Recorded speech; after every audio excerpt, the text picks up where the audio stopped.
আসসালামু আলাইকুম dear viewers, স্ক্রিনে আপনারা যে ইনকমপ্লিট সেন্টেন্সগুলো দেখতে পাচ্ছেন, তো ভিউয়ার্স আমি এখন এই ইনকমপ্লিট সেন্টেন্সগুলোকে কমপ্লিট করে দেখাবো। তো ভিউয়ার্স সঙ্গে থাকুন। প্রথম সেন্টেন্সটি হচ্ছে there is a proverb that, যে একটি প্রবাদ আছে যে। তো এখানে অনেক ধরনের ওয়ার্ডে আমরা সেন্টেন্সে আমরা লিখতে পারি।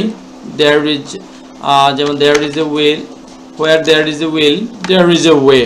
যেখানে ইচ্ছা আছে সেখানে ইচ্ছা থাকলে উপায় হয়, এটা একটা প্রবাদ বাক্য। অথবা আমরা লিখতে পারি time and tide, wait for none. আচ্ছা, আরও লিখতে পারি আমরা all that glitters is not gold. এগুলো সব প্রবাদ বাক্য। ওকে, ইজ নট গোল্ড, যে কোনো একটা লিখলেই হয়ে যাবে। আচ্ছা, তারপর হচ্ছে unless you have good health, যদি তোমার সুস্বাস্থ্য না থাকে। এটা একটা নেগেটিভ সেন্টেন্স, এখানে আনলেট দাও, যদি তোমার সুস্থ, তাহলে কি your life will be meaningless. হতে পারে যে your life will be meaningless, তোমার জীবন অর্থহীন হয়ে পড়বে যদি সুস্বাস্থ্য না থাকে। অথবা you can't be attentive to any work, তুমি কোনো কাজে মনোযোগী হতে পারবে না। ওকে, তুমি কোনো, যদি তোমার সুস্বাস্থ্য না থাকে। অথবা ইউ কান্ট, এখানে আরও অনেক সেন্টেন্স হয়। তো ভিউয়ার্স, অর্থপূর্ণ আপনারা যে কোনো সেন্টেন্স মিলিয়ে এখানে লিখতে পারেন। এটা কোনো সমস্যা না যে ফিক্সড কোনো সেন্টেন্স নাই যে আসলে এইটাই বসাইতে হবে। অর্থের সাথে মিল রেখে, এবং আমাদের যে এটা আছে যে আমাদের আনলেস যদি থাকে, তাহলে আমাদের মূলত হচ্ছে গিয়ে আনলেসের সাথে সম্পৃক্ত যে সংযুক্ত যে সেন্টেন্সটি আছে, ওইটা যদি প্রেজেন্ট ইনডিফিনিট হয়, তাহলে পরবর্তী সেন্টেন্সটি অবশ্যই ফিউচার ইনডিফিনিট হবে। অথবা মোডাল দিয়ে আমরা করতে পারি, যেমন এখানে যে ক্যান বসালাম, মোডাল দিয়ে করলাম। তারপরে আমরা দেখি যে এ হেলদি পুয়ার ম্যান, একজন সম্পদশালী গরিব লোক, ইজ হ্যাপিয়ার দেন, কি হতে পারে? একজন সম্পদশালী গরিব লোক হ্যাপিয়ার দেন অ্যান আনহেলদি, একজন অসুস্থবান, আনহেলদি রিচ ম্যান, টা বাদ পড়েছে। ওকে, হ্যাপিয়ার দেন অ্যান আনহেলদি, একজন অস্বাস্থ্যবান ধনী লোকের চাইতেও কি সুখী। একজন, এখানে বলছে একজন কি সম্পদশালী গরিব লোক, দুঃখিত, একজন স্বাস্থ্যবান গরিব লোক হ্যাপিয়ার, একজন স্বাস্থ্যবান গরিব লোক কি সুখী। হ্যাপিয়ার দেন কার চাইতে? একজন ধনী লোক যার কি স্বাস্থ্য ভালো না, অসুস্থ।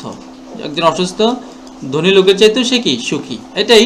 তাছাড়া আপনারা যদি আরও ম্যাচিং করে অন্যান্য সেন্টেন্স বসিয়ে কমপ্লিট করতে চান, বা অন্যান্য ওয়ার্ড বসায় যদি কমপ্লিট করতে পারেন, কোনো সমস্যা নাই। তো আমার কাছে এটাই যৌক্তিক মনে হলো। তারপরে দেখি যে you may have lot of wealth, তোমার অনেক টাকা থাকতে পারে, অনেক সম্পদ থাকতে পারে, but you can't buy happiness.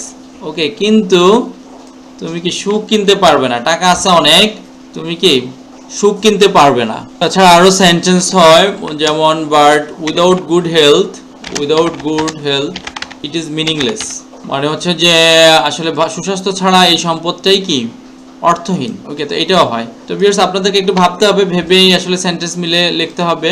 তারপর দেখি in order to have a good health, মানে সুস্বাস্থ্য রক্ষায় আমাদের কি করতে হবে। সুস্বাস্থ্য রক্ষায়, in order to have a, মানে সুস্বাস্থ্য পেতে বা সুস্বাস্থ্য গঠন করতে আমাদের কি করতে হবে? You have to take balanced diet. Okay, অথবা গুড ফুড, ভালো খাবার গ্রহণ করতে, অথবা সুষম খাবার গ্রহণ করতে হবে। তো আমরা কিন্তু যে কোনো একটা লিখলে হয়ে যাবে, ইন অর্ডার টু। অথবা you have to take regular exercise, সুস্বাস্থ্য রক্ষায় কি করতে হবে? তোমাকে নিয়মিত ব্যায়াম করতে হবে।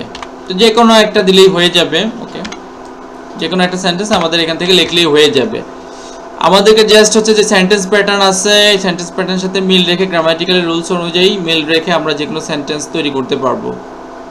অর্থের দিকটা অবশ্যই বিবেচনা করতে হবে, এমন কোনো সেন্টেন্স লেখা যাবে না যেটা আমাদের সেন্টেন্সের সাথে, পূর্ববর্তী সেন্টেন্সের সাথে মিলে না। তো ভিউয়ার্স, আশা করি বুঝতে পেরেছেন। ভালো লাগলে অবশ্যই সাবস্ক্রাইব করবেন। ধন্যবাদ।